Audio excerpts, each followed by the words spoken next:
Bonsoir et bienvenue pour cette soirée ici au musée du Héron. Lorsque nous rentrons dans le musée, il est écrit au Christ Roi. Alors ce soir, nous avons la joie de pouvoir vous proposer de nous concentrer sur quelques œuvres du Christ Roi. Michel Simonin, qui est conférencière ici au musée du Héron, eh bien, nous fait la joie de nous présenter d'abord ce musée, puis quelques œuvres. Bonsoir. Bonsoir. Merci beaucoup de votre présence. Bonsoir à tous et bienvenue donc à ce musée du Héron. Héron qui vient du mot grec hieros qui signifie sacré. Le Héron donc est un musée d'art sacré et qui renvoie aussi à ces temples dans la Grèce antique où les sages essayaient d'élaborer des lois considérées comme divines. Héron. Donc nous sommes ce soir au musée du Héron et pendant quelques minutes je vais quand même vous en rappeler l'histoire rapidement. On peut dire en un sens que tout commence en 1873. 1873, c'est une date importante à Paray-le-Monial parce que c'est le bicentenaire de l'une des grandes apparitions du Sacré-Cœur de Jésus à Marguerite-Marie. Et donc, nous sommes 200 ans plus tard et on organise à cette occasion un très grand pèlerinage qui attire des milliers de personnes. Il faut imaginer vraiment plusieurs milliers de personnes qui arrivent à Paray-le-Monial, d'autant que le train a été installé quelques années auparavant et que les pèlerins donc peuvent venir ici vraiment en nombre. Et lors de ce mois de juin 1873, deux personnes vont se rencontrer. Bien sûr, il y en a beaucoup d'autres, mais parmi tous ces gens qui se trouvent là, vous en avez deux qui se rencontrent. Ces deux, vous envoyez ici le buste dans cette vitrine. Il s'agit d'une part du père Victor Drevon, jésuite en poste à Paray-le-Monial, qui organise ce pèlerinage, qui est à la tête du pèlerinage. Et d'autre part, c'est à l'époque un jeune homme qui a 32 ans, c'est le baron Alexis de Sarachaga-Ilobanov de Rostov. Comme son nom l'indique, ce jeune baron est très bien né et effectivement, il est apparenté à tous les grands de ce monde. Mais il a derrière lui déjà une histoire un petit peu douloureuse. Il est espagnol par son père, russe par sa mère, mais il a été orphelin de très bonne heure, orphelin de son père à 2 ans, orphelin de sa mère à 7 ans, et il était ballotté de cours en cours, de pays en pays, ce qui a au moins l'avantage de lui faire parler beaucoup de langues. Et il est donc polyglotte. Mais il arrive à 32 ans, et c'est finalement un jeune homme qui est en recherche d'un sens à sa vie. Il a entendu parler du pèlerinage de Paray-le-Monial. Il arrive et il rencontre le père Drevon, auquel, c'est ce que nous dit l'histoire, peut-être un petit peu légendaire, il aurait dit ceci: « Écoutez, cher père, je ne sais que faire, ni de ma vie, ni de ma fortune qui est immense. » Voilà un pèlerin très intéressant, et notre père Drevon lui dit à peu près ceci: « Écoutez, je peux m'occuper des deux choses. » Et effectivement, il va s'occuper d'une formation spirituelle qui va quand même durer 3 ans, qui va être très solide. Et en même temps, eh bien, on va se demander ce que l'on peut faire de cette fortune aussi grande. Et donc, petit à petit, les projets vont se mettre en place. C'est une histoire un petit peu complexe, mais disons, arrivons tout de suite à l'une de ces réalisations, toujours grâce à la fortune de notre baron. Eh bien, c'est ce lieu où nous nous trouvons, c'est ce musée du Héron, qui va être construit entre 1890 et 1893 sur les plans de l'architecte Noël Bion. Et dans ce musée, le baron et son équipe vont avoir le souci de collectionner et de montrer un certain nombre d'œuvres d'art acquises par le baron grâce à cette fameuse fortune, également des livres portant sur à la fois le Sacré-Cœur et l'Eucharistie, puisque les deux sont étroitement liés. Et en même temps, on va fonder une société d'études qui, quand même, pendant plusieurs décennies, va travailler ici et va produire un certain nombre d'œuvres. Alors, il est vrai que cette histoire, qui commence bien en quelque sorte, va connaître peut-être une forme de dérive et va s'orienter vers un certain ésotérisme qui va entraîner une forme de rupture avec l'archevêché d'Autun et avec l'Église catholique, disons, traditionnelle. Donc, notre baron, on va aller vite dans cette histoire, il est ici à Paray-le-Monial jusqu'en 1908. En 1908, il part à Marseille, où il va mourir 10 ans plus tard. Et au départ, il va confié la direction du musée à un couple dont le nom est très important parce qu'ils vont jouer un rôle considérable dans l'encyclique Quas Primas dont nous allons parler bientôt. C'est le couple de Georges et Marthe de Noaillat. Ils sont maintenant à la tête du Héron.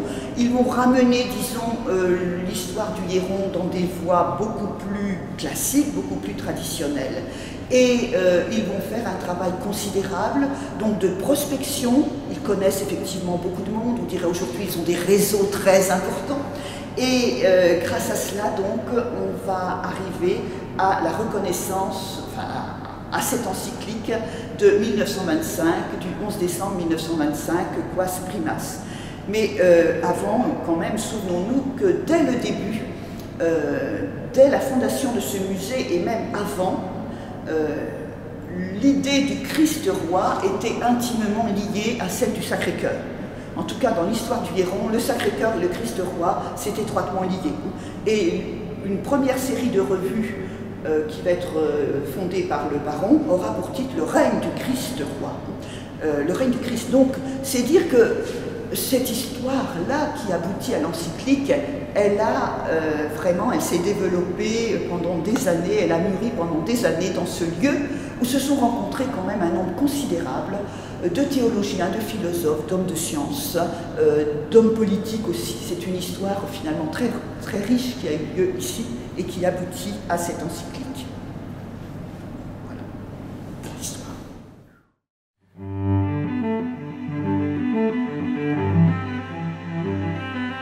Nous voici maintenant devant ce très beau tympan d'Anzy-le-Duc.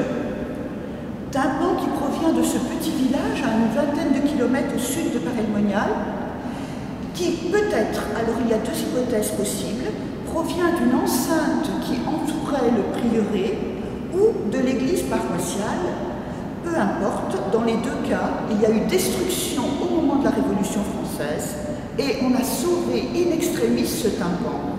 On l'a caché dans les sous-sols d'un château voisin et on l'a retrouvé, ensuite on l'a exhumé.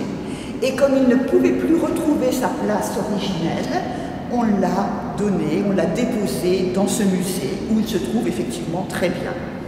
Alors ce tympan d'abord nous rappelle l'idée fondamentale de tous les tympans. Un tympan est toujours à la porte d'une église. La porte c'est très important parce qu'on passe par la porte pour entrer dans l'église.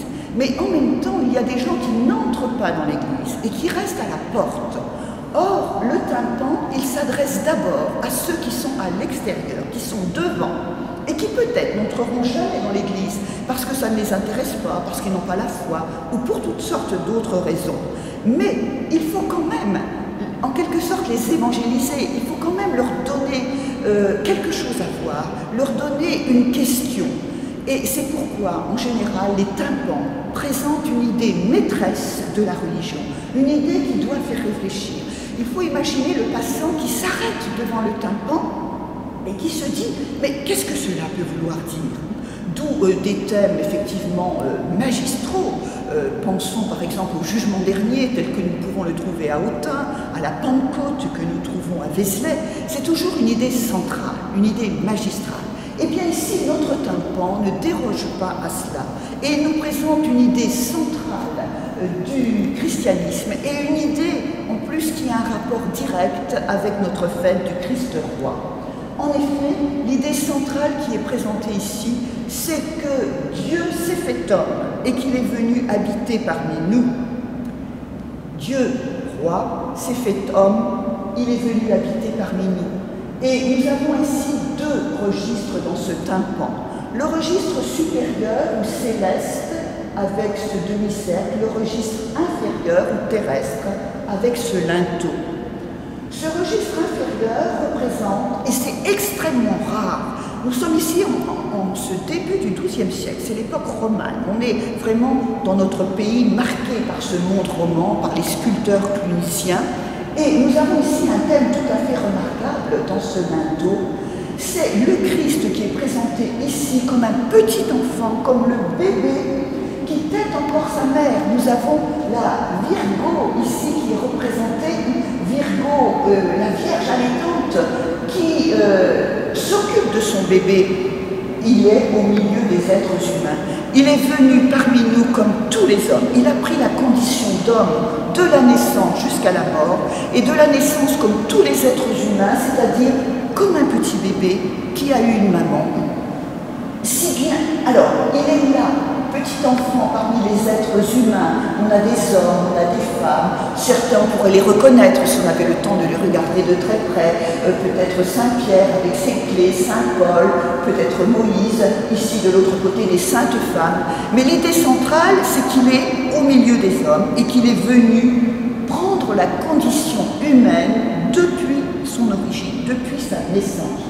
Mais ce Christ, il est roi, il est Dieu, et nous le retrouvons au registre supérieur, ici, le registre céleste. Il est dans sa mandorle, il est porté par deux anges, d'ailleurs qui n'ont pas l'air de se fatiguer beaucoup. Ils ont un mouvement extrêmement harmonieux pour porter cette mandorle. Et dans cette mandorle, donc, nous trouvons ce Christ qui nous bénit avec deux doigts de la main droite et qui a la main gauche qui tient le livre de vie, le Verbe. C'est ce qu'on appelle très souvent le Pantocrator. Alors ce mot est intéressant parce qu'on a l'habitude de le traduire par tout-puissant. Pantocrator, celui qui a toute la puissance, qui a la puissance sur tout.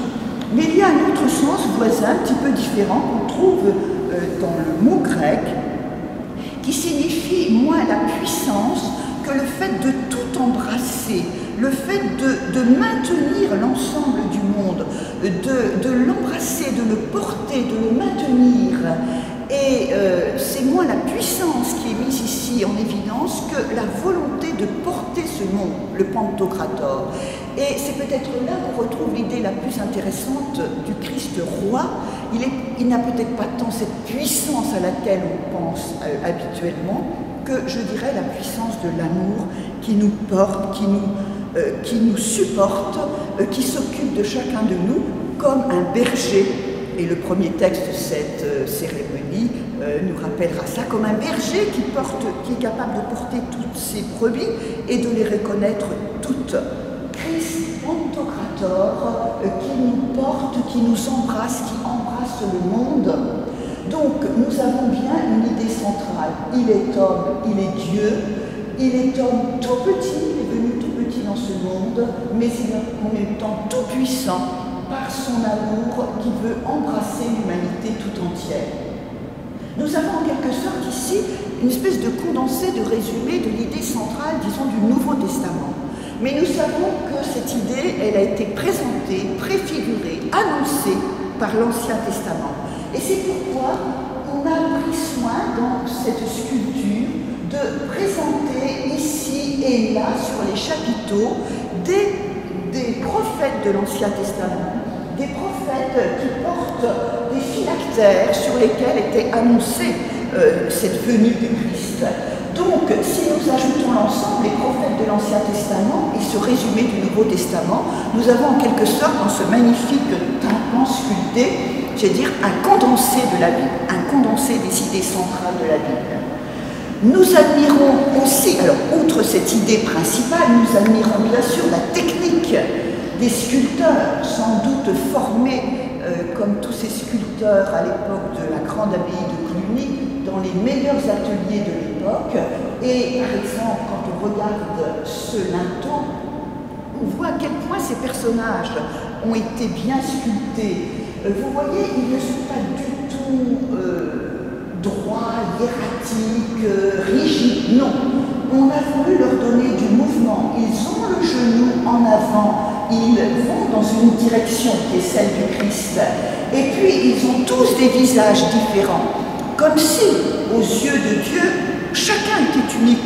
Nous ne sommes pas un numéro dans une masse informe. Chaque homme est unique. Celui-ci a une barbe, celui-ci a les cheveux frisés, celle-ci elle a un autre regard. Chaque homme est unique avec sa personnalité. Et les sculpteurs ont voulu rendre cela.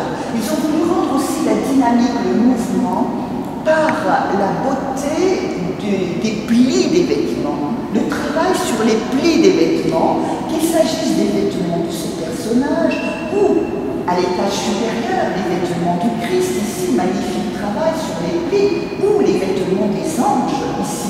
Tout cela participe à la dynamique de ce tympan.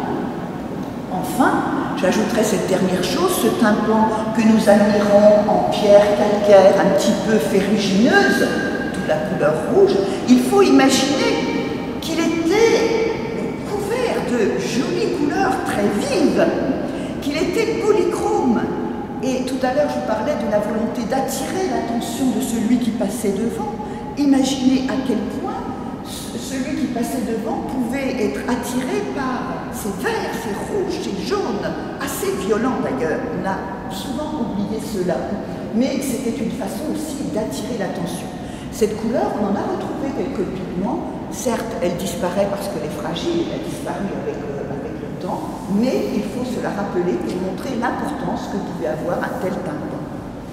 Donc, devant ce tympan, nous pouvons méditer effectivement sur ce Christ roi qui a voulu embrasser l'univers entier et l'embrasser par son amour en commençant, je dirais, par prendre la condition de l'homme dès le début par sa naissance et cela jusqu'à la mort. C'est ce que nous verrons dans l'œuvre suivante.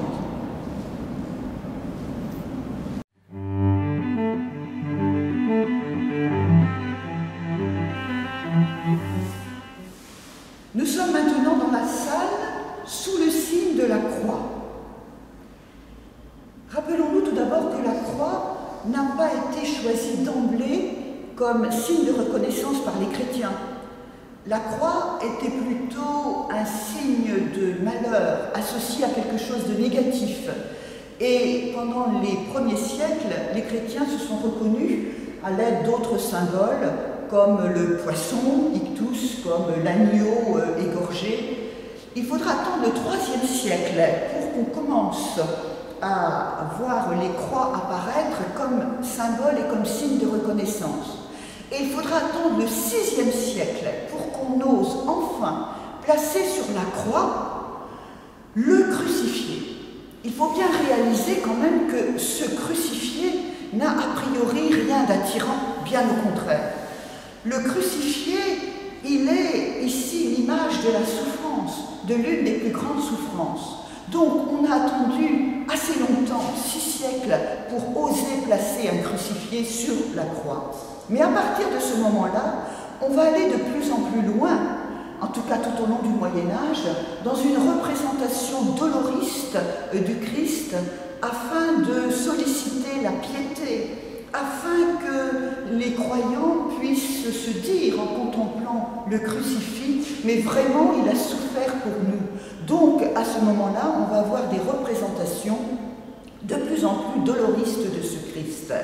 Mais comme personne à l'époque n'avait de smartphone et donc a filmé la scène, que sait-on exactement? On sait ce qui est écrit. Et à partir de ce qui est écrit, on laisse l'imagination ouverte et donc on laisse les artistes représenter le Christ sur la croix d'une façon ou d'une autre avec quelques légères différences. Avait-il les deux pieds l'un sur l'autre? Avait-il les deux pieds l'un à côté de l'autre? Avait-il les bras à l'horizontale? Avait-il les bras à la verticale? Avait-il les bras en diagonale? Finalement, au cours des siècles, on va voir de multiples représentations, mais qui toutes vont prendre un sens et auxquelles on voudra donner un sens. Alors nous sommes là devant une très belle œuvre qui est le Christ de Varennes-Larcos. Varennes-Larcos est un petit village au sud de Paray-le-Monial où il y a une très belle église romane qui possédait ce très beau Christ qu'il faut imaginer sur la poutre de gloire devant des fidèles dans la nef qui vraiment ne pouvaient pas ne pas le voir. Donc il a joué un rôle important au cours des siècles. Mais l'église est devenue très largement insalubre. Cette œuvre a beaucoup souffert et il était vraiment urgent de l'envoyer à la restauration. Ce qui a été fait il y a relativement peu de temps. Elle vient donc d'être restaurée, mais elle n'a pas pu retrouver sa place originelle parce que l'église est toujours en mauvais état, très humide. Donc il est ici en dépôt et il est très bien ici, on espère qu'il restera assez longtemps. car il nous donne effectivement à penser, il nous donne à prier, il nous donne vraiment à méditer. Ce Christ, donc, je le dis aussi en passant, c'est assez remarquable, c'est le plus vieux Christ en bois de Bourgogne. Il est de la fin du XIe, il est daté de la fin du XIe et du début du XIIe siècle. Il est en Saône, qui est aussi relativement rare. Alors, il est sur une croix qui, elle, est très moderne, parce que la croix a été en très mauvais état. Là, elle est en chêne, elle est vraiment neuve. Mais le Christ lui-même, donc en Saône, a été restauré donc, par un atelier de restauration parisien. Et voilà, il nous est revenu dans cet état, peut-être avec quelques modifications. Mais il reste l'essentiel. Et parmi cet essentiel, je voudrais attirer l'attention d'abord justement sur cette position des bras en croix, des bras ouverts. Tout à l'heure, je vous disais que le Pantocrator, il embrasse le monde. Eh bien, ici, nous avons le Christ qui, avec ses bras ouverts sur le monde, embrasse le monde entier et prend le monde entier dans son entreprise de salut. Ses bras sont vraiment ouverts sur le monde, à l'horizontale. Et puis, nous remarquons aussi sur ce très beau Christ la volonté de mettre en évidence, je dirais, sa carnation, son corps dans tout ce qu'il a d'humain. Nous avons en effet regardé des veines qui sont ici apparentes, des côtes qui sont apparentes. Nous avons vraiment un corps qui est humain devant le nombril. Ce Christ, nous le disions tout à l'heure à propos de la naissance, eh bien jusqu'à la mort, on peut dire la même chose, il a été humain, vraiment semblable à nous, humain, avec notre chair, avec tout ce qui la constitue. Ce qui est très beau aussi dans ce Christ, c'est bien sûr ce visage, cette tête, où les yeux ne sont pas tout à fait fermés. Il nous regarde et nous avons une expression qui n'est pas très douloureuse, mais qui est presque sereine. Le Christ a accompli son œuvre de salut, il a ouvert ses bras sur le monde entier, il nous appelle à le suivre. Et imaginons, je reviens sur l'idée de tout à l'heure, que cette croix et ce Christ étaient sur la poutre de gloire de l'église de Varennes, donc que tous les fidèles qui étaient à la messe ou à l'office voyaient ce grand Christ et étaient donc appelés finalement à le suivre, à le prier, à méditer sur lui.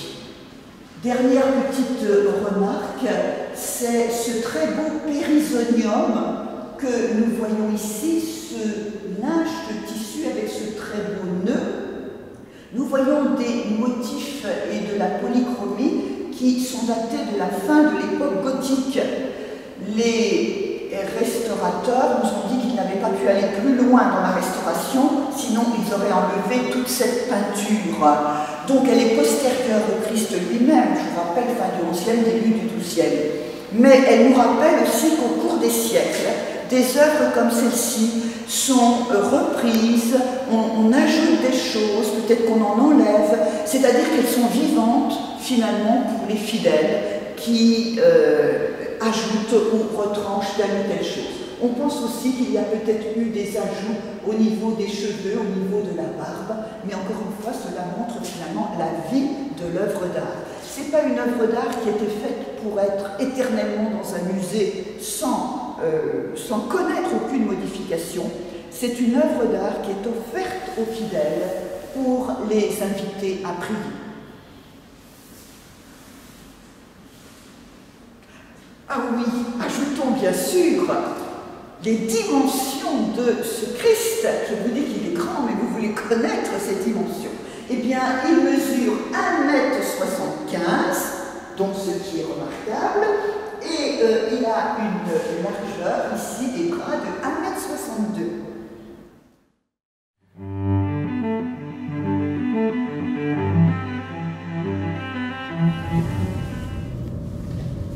Nous voici devant un trésor national. Trésor national, ce n'est pas une simple façon de parler de ma part. C'est un label officiel qui a été décerné à cette œuvre en 2000 et qui implique deux choses. D'une part, que nous sommes en présence d'un trésor. Et il faut entendre cela aussi bien au sens matériel, car effectivement, C'est un trésor de par les matériaux qui sont présents dans cette œuvre et qui ont une grande valeur, mais c'est aussi un trésor spirituel, puisque leur créateur a voulu par là exprimer sa foi. Trésor donc, trésor national. Cela signifie que cette œuvre n'a pas le droit de sortir de France. Et ce fut une excellente chose, car elle était à vendre en 2000 et elle aurait pu partir ailleurs. Dans des pays sans doute plus riches que nous, mais elle est restée ici en France, et plus particulièrement, donc elle a été acquise par notre musée du Guéron. Mais de quoi s'agit-il? Eh bien, il s'agit de l'œuvre d'un des plus grands joailliers de la fin du XIXe et du début du XXe siècle, qui s'appelait Joseph Chaumet. Chaumet, illustre maison de joaillerie qui existe toujours place Vendôme à Paris. Ce Joseph Chaumet était un homme qui vraiment a excellé dans sa discipline. Il a travaillé aussi bien pour le monde profane que pour le monde religieux. Pour le monde profane, il a réalisé d'admirables couronnes, d'admirables diadèmes, d'admirables bijoux pour les rois, les reines, les princes, les princesses.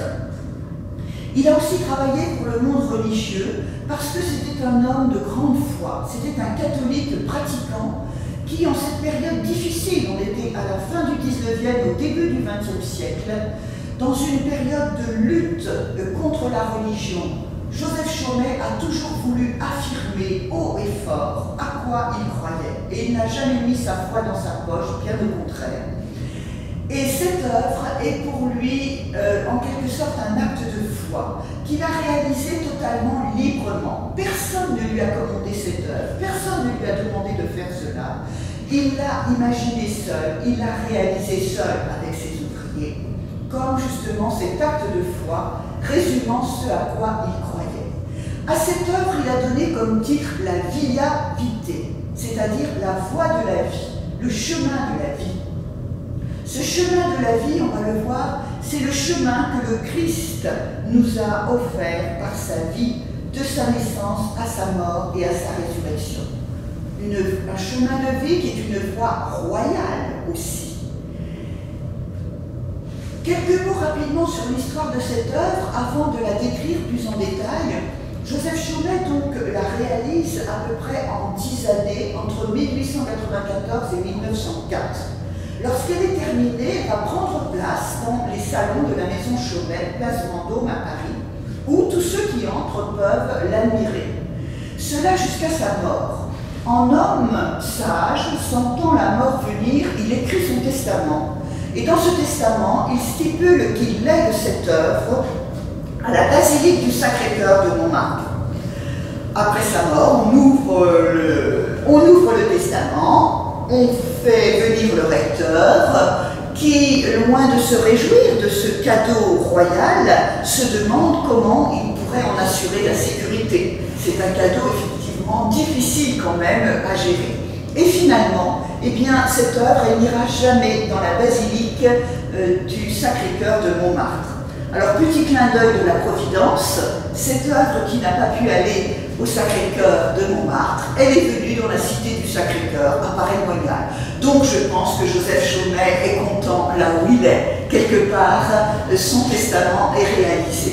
Donc, cette œuvre va retourner dans la famille jusqu'aux années 80-85, où cette fois, il va se passer quelque chose de très grave dans la famille, une grande crise qui va secouer la maison Chaumet, qui va la ruiner avec des procès très douloureux et une faillite totale qui va entraîner la vente de tout jusqu'à la dernière petite cuillère. C'est dans ce contexte que cette œuvre va se trouver à vendre et que quelques années plus tard, donc, elle a pu être acquise par notre musée du Guéron, où elle va prendre place, elle va être installée donc, et elle va être là lors de l'ouverture de notre musée en 2005. Voilà donc son histoire. Maintenant, voyons de quoi il s'agit. C'est une œuvre monumentale, c'est une œuvre importante. Elle mesure 3 mètres de haut, 3 mètres de large, elle pèse 3 tonnes. Ce n'est pas du carton-pâte, ce que vous voyez là. cette montagne de marbre gris. Donc c'est une œuvre imposante qui est constituée qui représente une montagne à l'aide de ces blocs de marbre gris, une montagne baignée par un flot d'albâtre. Sur cette montagne se dessine une voie, un chemin qui monte progressivement jusqu'au sommet de la montagne. Et le long de ce chemin, vous voyez des scènes qui sont représentées au nombre de 9 à l'aide de petites figurines au nombre de 138 qui sont en or et en ivoire. On les appelle d'un terme technique cris éléphantine. Cris, l'or, éléphant, l'ivoire. Petites figurines en or et en ivoire que personne n'était capable de faire en France à cette époque. Qu'à cela ne tienne, Joseph Chaumet va faire venir des sculpteurs d'Indochine qui vont passer quelques mois dans son atelier, qui vont être bien reçus, bien payés, et qui vont faire ce travail magnifique. Chaque statuette réalisée une par une en prenant quelqu'un comme modèle. Et bien sûr, tout ça sous la direction de Joseph Chaumet. Quand on a la chance de pouvoir les regarder en détail, on voit que tous les visages sont différents, que toutes les expressions sont différentes, que les attitudes sont différentes. Il y a vraiment une richesse extraordinaire dans cette sculpture cris éléphantine. Donc, ces statuettes prennent place dans ces 9 scènes qui représentent des étapes de la vie du Christ. Le Christ, comme tout homme, on l'a déjà dit, est venu au monde, il est né, il a vécu, il a fait un certain nombre de choses, il est mort. Et on verra, il est ressuscité, ce qui le distingue des hommes ordinaires. Mais donc c'est cette vie-là qui va être représentée sur cette montagne. Mais auparavant, avant de regarder ces différentes scènes, jetons un coup d'œil sur ces bas-reliefs qui se trouvent finalement sous la montagne et là devant, avec, il est vrai, Saint-Pierre au milieu, qui trône, qui lui est en pierre, est en marbre, et non en or ou en ivoire. Et nous avons des bas-reliefs ici, qui représentent en fait des personnages de l'Ancien Testament. Nous avons entre autres Moïse et l'étape de la loi, nous avons les prophètes Élie, Élisée, Isaïe, là nous avons le roi David, nous avons Jonas, nous avons Jérémie. Bref, tous ces personnages de l'Ancien Testament sont là pour rappeler que le Nouveau Testament repose sur l'Ancien Testament, a été annoncé par l'Ancien Testament, a été préfiguré par l'Ancien Testament. Rappelez-vous, c'est ce que nous avions vu aussi avec le tympan, cette idée que le Nouveau Testament, effectivement, a été préparé, préfiguré par l'Ancien Testament. Joseph Chaumet a tenu à le dire de cette façon. Mais l'essentiel est donc occupé par cette vie de Christ qui se déroule le long de cette voie, via vitae, la voie de la vie. Alors, comme toute vie humaine, eh bien, elle commence par la naissance. Et nous avons donc la première scène qui vous représente la nativité dans une étable, avec les personnages traditionnels, bien sûr, Marie, Joseph, le bébé, les bergers. Et, chose assez surprenante, vous avez une espèce de réunion de Bethléem et de Nazareth, puisqu'on a voulu représenter l'atelier de Joseph aussi. Vous avez l'établi de Joseph dans l'étable. Voilà, la naissance de Jésus. Et puis, vous avez ensuite, nous commençons à emprunter la voie, nous avons un petit personnage avec une inscription, c'est Jean-Baptiste qui dit « Il doit grandir et moi je dois diminuer ». Et puis, nous avons une première scène, enfin une seconde, si on considère que la première c'est la nativité. Cette scène que vous voyez ici, dans ce très bel hémicycle avec cette colonnade, c'est la scène de Jésus à 12 ans. C'est la scène de Jésus à 12 ans au milieu des docteurs. Jésus au milieu des docteurs de la loi. Regardez ce bel adolescent. Et les docteurs de la loi, comme ils ont l'air estomaqués, il y en a qui se tient comme ça le mouton, qui se dit, mais cet enfant-là, comment sait-il tout cela? Pourquoi dit-il cela? première scène d'enseignement, en quelque sorte. N'oublions pas qu'on va dire du Christ qu'il est le Verbe. Et le Verbe, ça a au moins deux sens. Le Verbe signifie la parole. Jésus, c'est celui qui va parler, c'est celui qui va enseigner. Mais le Verbe désigne aussi l'acte. Dans une phrase, le Verbe, c'est l'acte. Et Jésus, c'est celui qui va agir. Il ne va pas se contenter de parler, mais il va agir. Et il va agir, entre autres, grâce à ses miracles.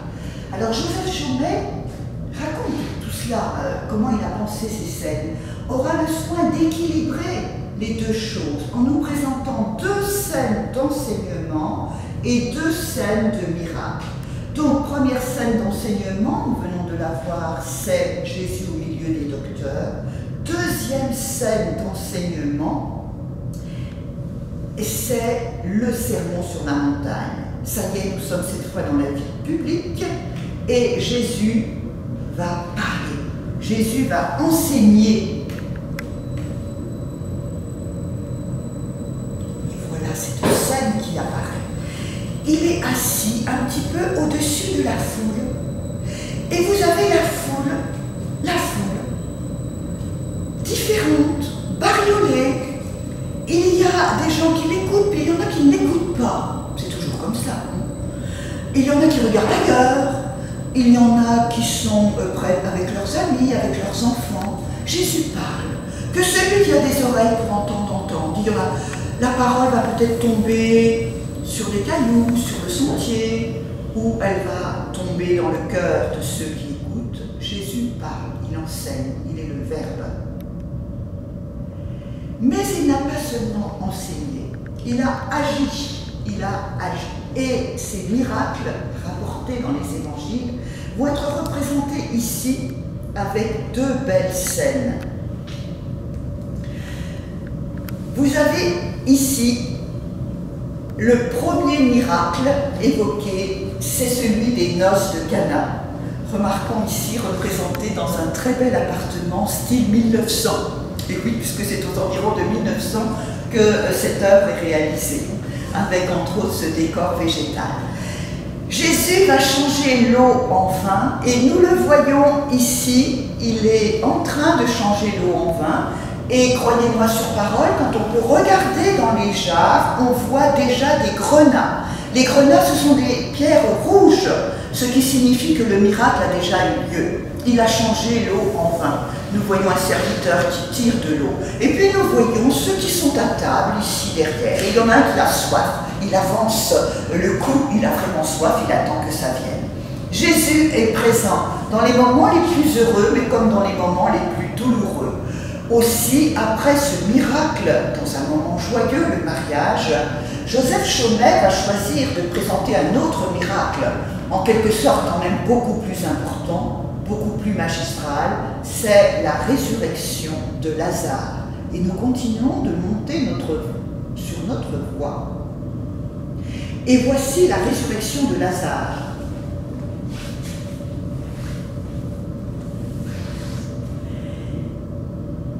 On connaît l'histoire.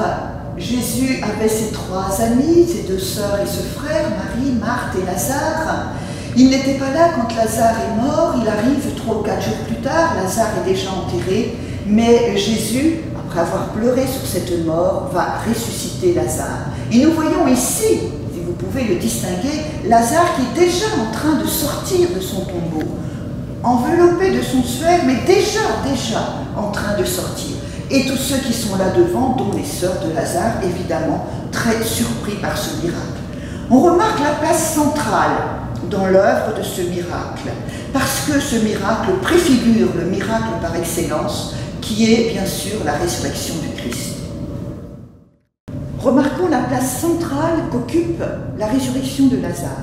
Place centrale puisqu'elle préfigure, elle annonce le miracle par excellence qui sera la résurrection de Jésus lui-même. Donc on a vraiment une place centrale ici, axiale en quelque sorte, pour annoncer cette grande victoire de la résurrection. Mais avant d'arriver à la résurrection, nous devons passer par la passion, par ces jours terribles de la passion, et là nous avons plusieurs scènes qui sont évoquées. Tout d'abord, On commence finalement par une scène qui est bien agréable quelque part. C'est la scène, c'est le repas du jeudi saint, très bien représenté ici autour de cette table. Dans le détail, on pourrait reconnaître tous les disciples autour de Jésus, qui occupent une place centrale.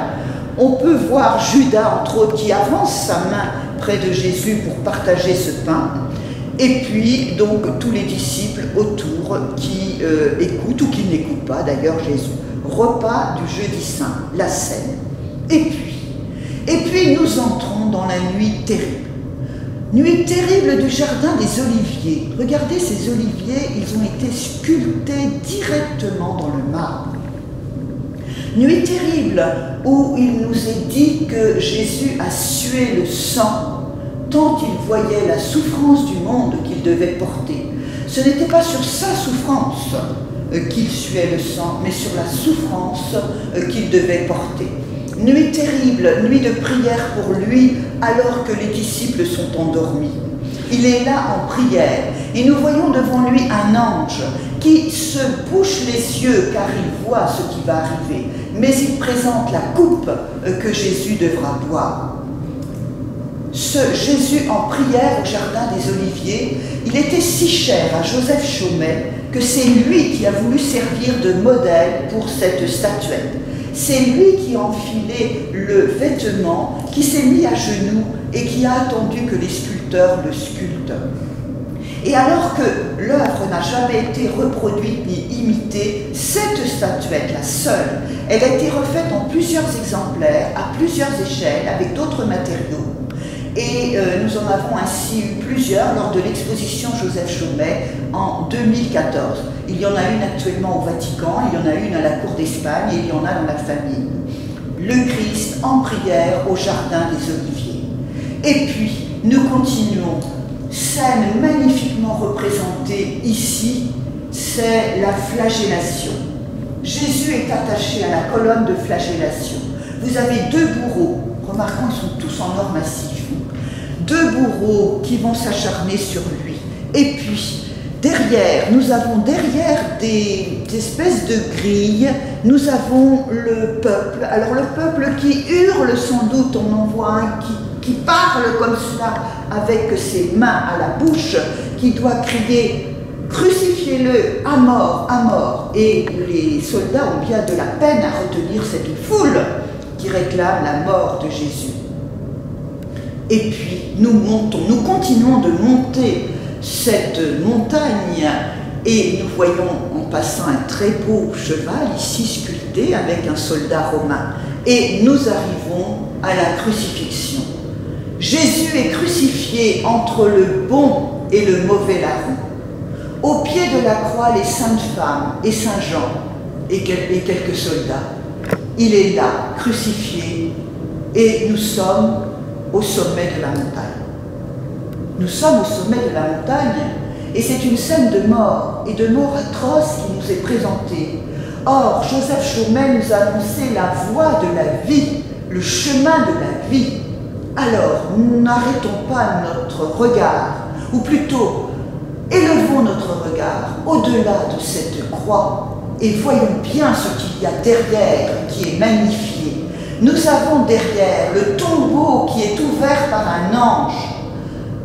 De ce tombeau ouvert jaillit le fleuve de vie qui traverse toute la montagne, qui ressort ici et qui va irriguer le monde entier. De ce tombeau ouvert jaillit le Christ ressuscité ici en marbre blanc, qui ouvre les bras pour embrasser ce monde qu'il sauve. Il y a ici en quelque sorte la réunion de la résurrection et de l'ascension. Il est ressuscité, il a vaincu la mort et il va monter au ciel. C'est une voie de vie, via vitae. La vie l'a emporté sur la mort. La mort est vaincue par la résurrection du Christ. Et pour magnifier cela, Joseph Chaumet va nous présenter deux statues ici qui sont des représentations allégoriques des deux piliers de la religion chrétienne, à savoir la justice et l'amour. Ce sont des personnages allégoriques qui sont représentés ici, qui tiennent ensemble dans leurs mains une hostie. arrêtons-nous un instant sur la valeur de cette hostie, valeur au double sens du terme. D'abord, valeur de par les matériaux qui la constituent, puisque cette hostie, elle est composée de 288 diamants. À l'intérieur se trouvent sertis 195 rubis rouges qui dessinent, si vous pouvez le voir, les lettres JHS, Jésus Sauveur des hommes, avec une petite croix au-dessus en rubis, et accroché à l'hostie, un rubis et un diamant. Un rubis rouge qui symbolise le sang et le diamant qui symbolise l'eau. Le sang et l'eau jaillit du cœur transpercé.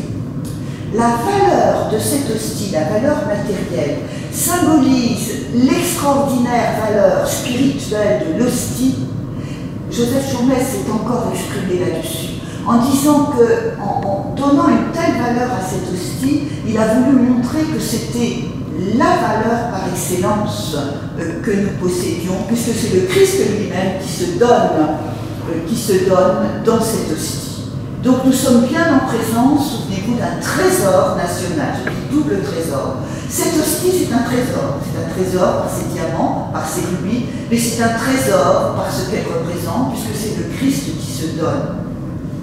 Et au-dessus, nous continuons de monter, nous arrivons au niveau des cieux, au niveau des nuées, où si nous regardons, il y a des petits anges. Joseph Chaumet avait une dévotion pour les angelots, qu'il représentait toujours de la même façon, une petite tête et deux ailes. Quand on est ange, ça suffit.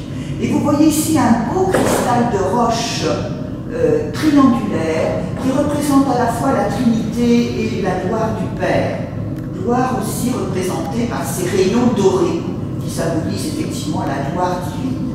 Donc, nous avons traversé la mort, le Christ est ressuscité, nous sommes appelés à le suivre sur cette voie, c'est bien la voie de la vie, c'est la voie de la vie éternelle. Et ce Christ roi, nous voyons vraiment que sa royauté, donc, qui a traversé la vie humaine de la naissance à la mort, qui a traversé les souffrances de la vie humaine, les a subsumées, les a dépassées dans cette gloire divine.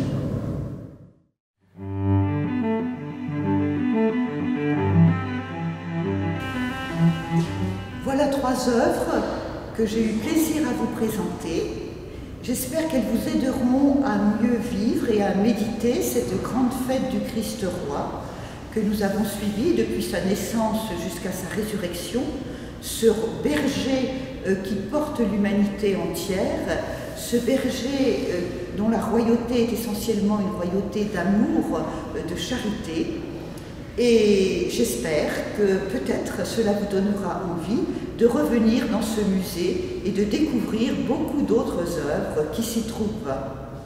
Merci beaucoup Michel Simonin et merci au musée du Héron qui nous accueille ici. Alors, le musée est juste à côté de la chapelle Saint-Claude de la Colombière, si vous ne savez pas trop. Et pour tous ceux qui connaissent déjà pareil, bien, lors d'une prochaine rencontre, une prochaine session, vous pourrez ne pas hésiter à venir approfondir toutes ces œuvres, à voir plus précisément de vos propres yeux. Mais déjà, nous sommes ravis d'avoir pu permettre avec ces 3 œuvres, merci beaucoup, eh bien, d'entrer plus concrètement dans cette fête du Christ roi. Bonne soirée à tous. Merci encore. Merci.